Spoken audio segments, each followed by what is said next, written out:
ang leadership in action, mga kaibigan, na maraming magkakagusto ng mga tao?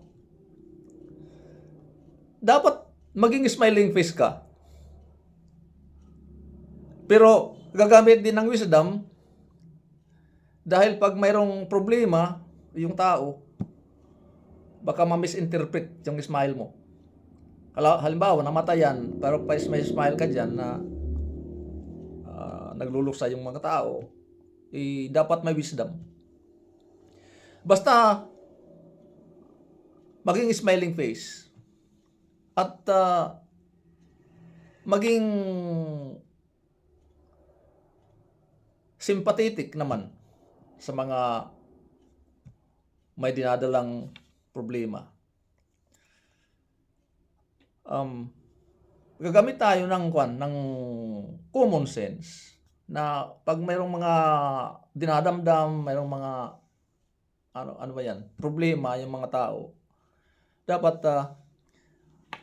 gawin natin na tayo'y nagsisimpatya.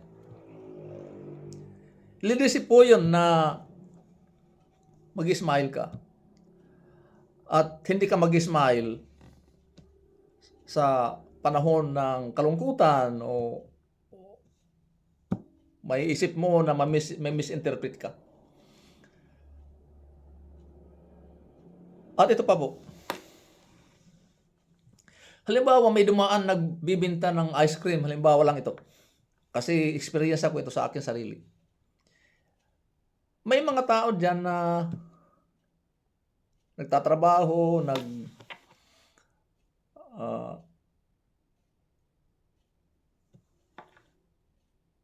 nagbubuhat ng mga mabigat na bagay na kaya mo namang bigyan. Huwag kang bibili ng ice cream na ikaw lang. Lalo na kung mga tao nakatingin sa iyo. Halimbawa, 3, kaya mong bigyan. Huwag kang bibili ng para sa iyo lang. Dapat bumili ka ng 4. Bigyan mo sila. Yun. Pero, uulitin ko, una-una, nag-smile-smile ka sa kanila. Siyempre, gumanti yun ng smile. Sa pagbili mo ng ice cream, at lalo na pinagpapawisan ng mga tao na yan, bigyan mo sila. Yun. Makukuha mo yung tiwala ng tao, yung pagkakaibigan, kakaibiganin ka. Ang mga kalamang ito, mga kaibigan, nakuha ko yan sa pagbabasa ko sa mga, sabi nga, sa mga balot-balot ng gaw-gaw. Hindi ito sa akin lahat. So, sabi ng ating Panginoon, yung pagiging mapagbigay ay mas mabuti. Blessed daw, mas masaya. It is more blessed to give than to receive. Alam niyo ba, yung mga taong talagang masyadong ma-influensya, masyadong napakaraming kaibigan, yung mga taong mga papagbigay, practical na lang. Yun ang tinatawag na practical leadership. Kasi, lalo na kung mapera ka, meron kang maraming pera. Tapos hindi ka mahilig magbigay, hindi ka mahilig smile. Wala. Kaya nga, meron akong nadinig na isang mayaman. Diyan sa Tacloban, nung bata pa ako, wala pang mga TV sa mga barangay. Nakikinig sa radio. Meron isang magkapitbahay. Ang kapitbahay, pinatay nitong kanyang kapitbahay. Nang interview ng pulis, itong nakapatay. Tatanong ng pulis, sabi ng pulis, ano nga ba ang kasalanan ng tao? Bakit mo inistab? Bakit mo pinatay? Sabi naman ng tao, itong kriminal, wala naman siyang hindi naman niya ako sinaktan, physical. Pero sabi niya, sa katagalan naming magkapitbahay, hindi ngayon gumingita sa akin. Maraming beses gumingita sa kanila pag lalabas ko sa aming pintuan. Wala, hindi talagang namamansin. Namatayan kami, wala. Sinabayan pa nilang tatawanan lang. Sila lang ang hindi bumisita sa amin.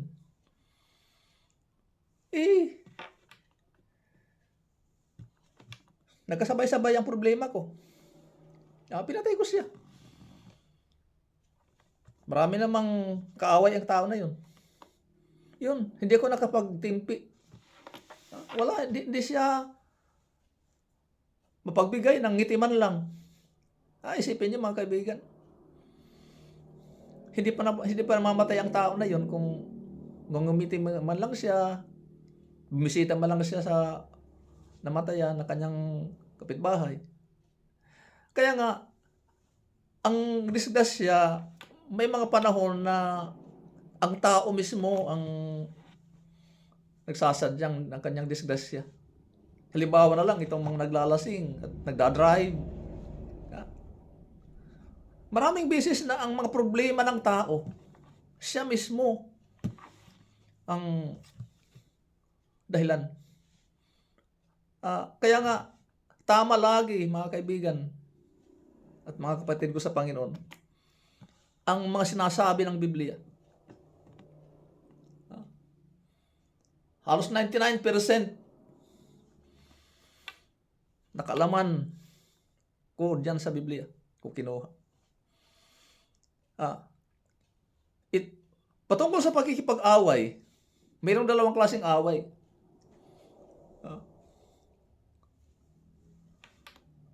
Away spiritual, away physical. Ang pakikipag-away spiritual, palagi kang sumasang-ayon sa mga sinasabi ng ating Panginoon. Na wag kang gaganti ng masama, kundi gagantihan mo lang ng mabuti yung gagawa sa iyo ng kasamaan. Sa more than 38 years ko ng experience sa pagiging totoong Kristiyano. Masabi ko yan, totoo ako Kristiyano mula 1988 nang tinanggap ko ang Panginoon Kristo bilang tagapagligtas, Panginoon at Hari, Diyos sa buhay ko. At naging top priority ko yung kanyang kalooban. At ang Panginoon po ay naging Lord of all my priorities. Mga kaibigan, napakalaking pinagbago sa buhay ko. Tamang-tama, laging sasabi ng Bible, if any man be in Christ is a new creature, all things are passed away, behold, all things are become new. Yes, mayroong mga problema, hindi natin maiwasan. Ang daming problema. Pero hindi yan makakalampas sa kabutihan ng Diyos sa buhay ko, sa buhay mo. Noong panahon, wala pa ko sa Panginoon, daming pinagkukunan ko ng pera. Mas mapera ko noon. Pero wala. Hindi ako tunay nag-enjoy sa buhay ko. Hindi ako tunay nag-enjoy sa buhay ko noon. Salamat sa Diyos, ako'y binago. At totoong-totoo lagi, ulitin ko, ang sinasabi ng Bible, na ang mga tao, napakaraming taong sinungaling, mandaraya. Sinungaling, mandaraya. Kaya naging kawatan ang mga sinungaling, ang mga mandaraya, naging mga kawatan. Hindi mga papagkatiwalaan. Sabi ng mga wala sa Panginoon, mawawalan ka ng kaibigan. Pagbasa ka ng Bible, magbagburaging ka, ganun-ganon. Mawawalan ka ng kaibigan. Tingnan mo ang sinungaling ng Diablo at ang kanyang mga anak. Masyadong sinungaling din. Nang ako ay nag-aral sa Bible College, naging kaibigan ko ng mga pastors. Ang totoo, minahal ako ng mga pastors hanggang ngayon. So, sinungaling masyado itong sinasabi ng iba. mawalan ka ng kaibigan, hindi ka sasaya. Galing sa diablo yan po, mga kaibigan. Kaya, maayaw ang iba sa pagbabasa ng Bible, umayaw ng iba, ang iba umayaw sa pagligo sa Panginoon dahil mawalan daw ng kaibigan. Malaking kasinungalingan po yan. Maniwala po kayo. Ang aking mga kaibigan noon, puro mga lasinggiro. Hindi mga pagkatiwalaan. Ang ingay pag lalasing. Pero na ako'y makabig sa Panginoon, nag-iba ang takbo ng buhay ko.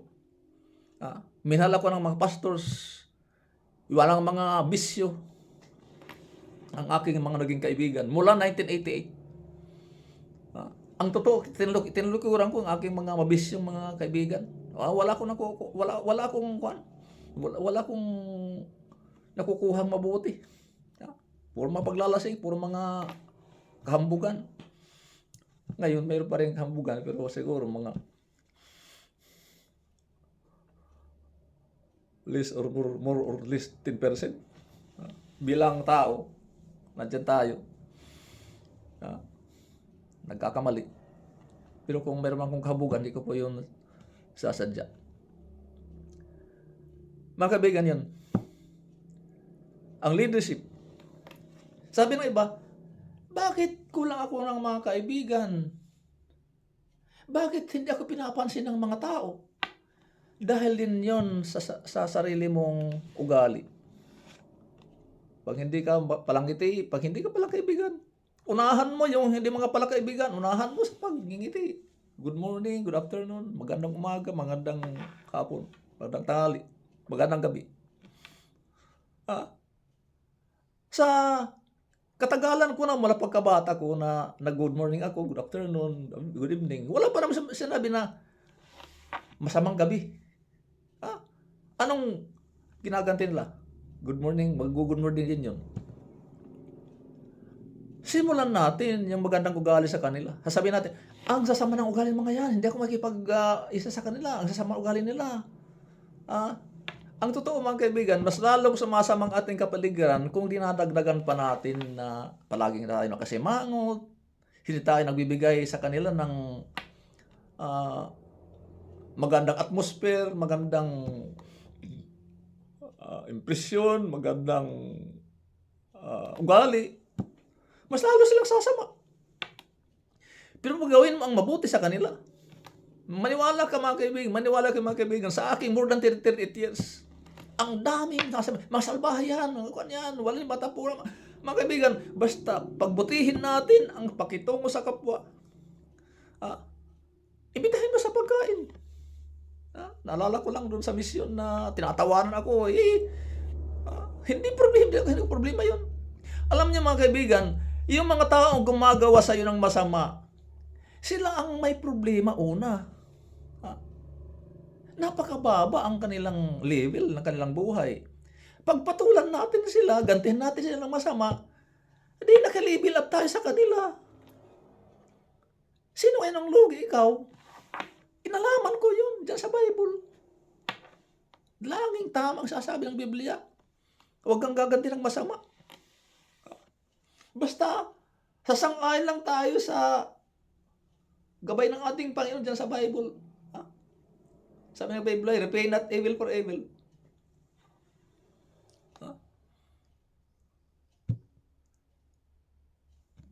Gantihan lang natin sila ng kabutihan. Maniwala po kayo mga kaibigan. More than 38 years, magti-39 years na ako sa Diyos. Naging kaibigan ko sa biyaya ng ating Panginoon, sa kanyang gabay, sa kanyang tulong. Kaibigan ko itong mga malaking tao dito sa amin. Hindi sa aking sariling pagsisikap, kundi sa gabay ng ating Panginoon. Ulitin ko, masyadong napakalaking kasinungalingan itong mga nagsasabi na walang ka ng kaibigan. Yes, itong mga lasinggero, itong mga basagulero, hindi sila mag-enjoy sa iyo. ano naman ang kuhan yan? In case na hospital, itong mga barkada, ah, hindi man yan bumibisita man lang. Ha? So kung paano tayo mamahalin ng Diyos, una tayo manampalataya sa Kanya, manalig kay Kristo Jesus, magsisinang makasalanan at magbagong buhay. Ito lang po, leadership sa sarili at sa ibang tao.